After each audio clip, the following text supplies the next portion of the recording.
Welcome to Creatives Expression. I'm Keisha. I'm Natasha. And we are educators, Writers, directors, producers, singers, and actresses. And on this show, we like to put creatives in the spotlight. Today we have on our show Mr. Andrew C. Richey. Hi, Andrew.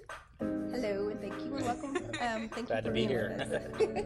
So, you are a theater director and a film producer and editor. Mm-hmm. So, can you tell us a little bit more about what you do and some things you've done? So I've just enjoyed the dramatic arts in general. So I work in theater a lot, and then, but primarily in film. Again, I'm a producer and editor. Probably started my cinematic career at USC in Los Angeles.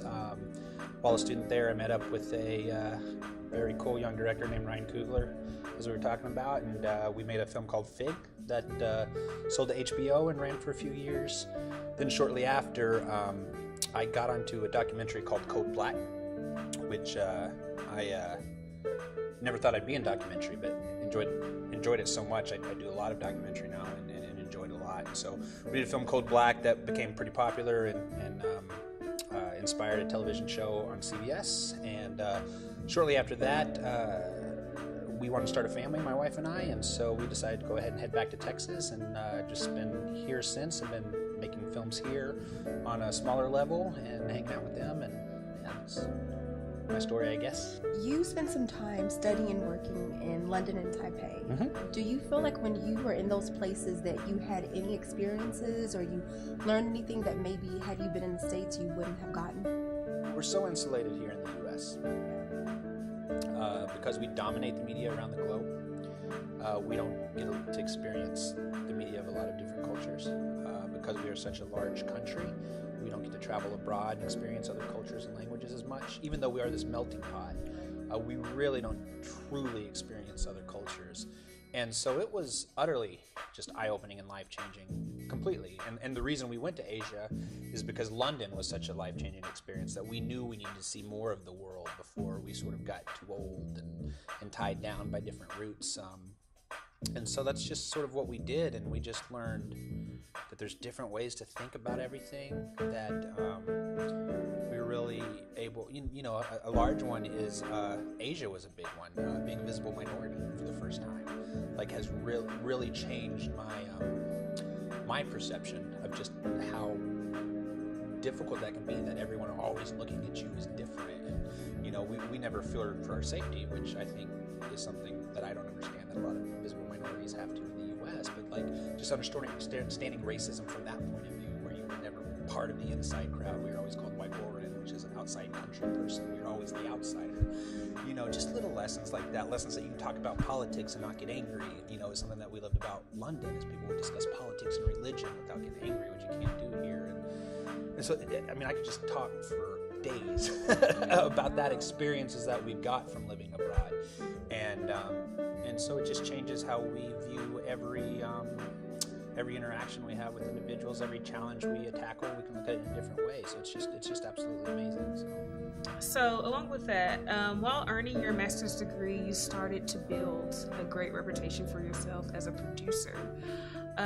What opportunities led you to being a producer? I approached USC in an interesting way. I already knew editing, but I wanted to learn that more. So I worked as a TA to get paid to learn, but then I also took the producing track. And USC is an amazing school. It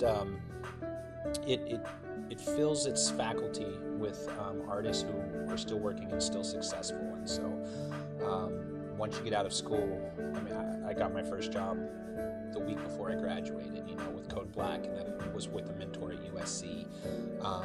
And so the opportunities to work certainly did come from my time at school there. I will say for folks, though, I know your audience is mostly in Texas, there's a bit of a challenge after taking that network, building that network in LA, and then coming over to Austin and trying to start over. And so one thing in school that I challenge people, if they are going to go to school, especially for film or any other industry, is figure out what city you want to live in first, then go to school there. Because you're going to school more than anything. Even in our education, again, our mentors were great, and to have their guiding there was wonderful, but for them to give us ideas to try, and then for us to actually get on set and execute and experiment, that is where our learning was. And that is where the learning, I think, is for any artist at whatever level, no matter how old they are. And so what you do end up paying for, though, by going to film school that you don't by just showing up and working, is that network. You get a very strong network. And so I think it's great for anyone considering school that they really sort of look at the market and town that they want to live in and decide to go to school there. You mentioned you work with Ryan Coogler, and I mean, he's a big name. I don't want to skip over it. Like, we don't know who he is. Like, who doesn't now with Black Panther, and of course before that, Bill Station and so forth. I'm wondering, like, what opportunity led you all to working together? Do you want to share? No, well, again, we were working while we were still at USC, and they do this interesting thing to get you used to how it is with projects. Is you study for a couple semesters, and then you begin to specialize in whatever part of the career you'd like to be in.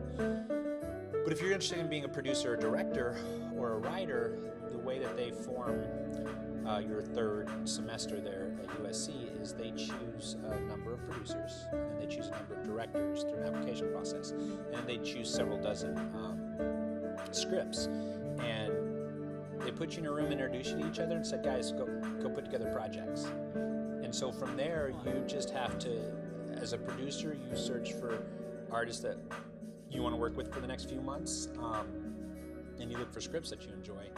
And so Ryan and I were a part of that process at the same time. And I remember recognizing, even as first student films, that they were just amazing work. And so I just targeted him out. And I was like, hey man, I'd love to team out whatever we want to go. And he's like, well, I'm already working with the producer. And he's like, but let's stay in touch, because no one knows how this thing goes. And so you do a pitch, and then you go and pitch, and the school will pick just 3 projects out of that semester. And because of our conversations beforehand, Ryan and Tia Williams, who he was working with, received the pitch, but I didn't. But at that time, they need to hire another producer. So at that point, Ryan was like, let's go talk to Drew, because he showed interest. And so I teamed up on him with Fig, which was a short about a young mother stuck in prostitution in South Central Los Angeles, and sort of her struggle to get out. And we made that. And it went off, and eventually it showed at the American Black Film Festival in Miami, I believe, and HBO saw it and decided they wanted to show it, and they bought it and played it for a year or 2. So, yeah. Okay, so for people who are watching that look at you and say, I want to do what you're doing, what advice would you give? You need to know why you're doing it whenever you do. I mean, again, my big goal with whatever projects I work on is to just bring different people together. And so everything I look at it sort of through those scope. And again, I'm lucky to have a wife that has supported me throughout my time to give me support through that. But you have to be bold. You have to be tenacious. Every project's a miracle just to get shot, and then once you get it shot, to get people to look at it. You mentioned the distribution part of it. What do you think about self-distribution? Okay. Love it. I think we are a day and age now that we have a direct line to our audiences, and gatekeepers are great for protecting their brands, and as curators, if you find a particular distributor and thing that you like. But I don't know why people want to spin their wheels waiting for a festival programmer to tell them their work's good, or waiting for a distributor to say this fits our plate. And I guess it's because from being from the other end and seeing it, just because it's turned away, it doesn't mean that it isn't good. It just means it doesn't fit the needs of that particular company. And so it's easy to get discouraged because you're getting turned away so often. But again, it doesn't necessarily mean that the work's not good. You should listen.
thanks for being here today. I have definitely become inspired, and it has my wheels turning on some other things Awesome. as well.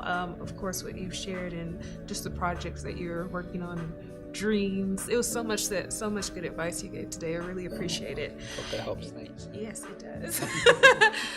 So to our viewers, thank you all so much for tuning in, and thank you again.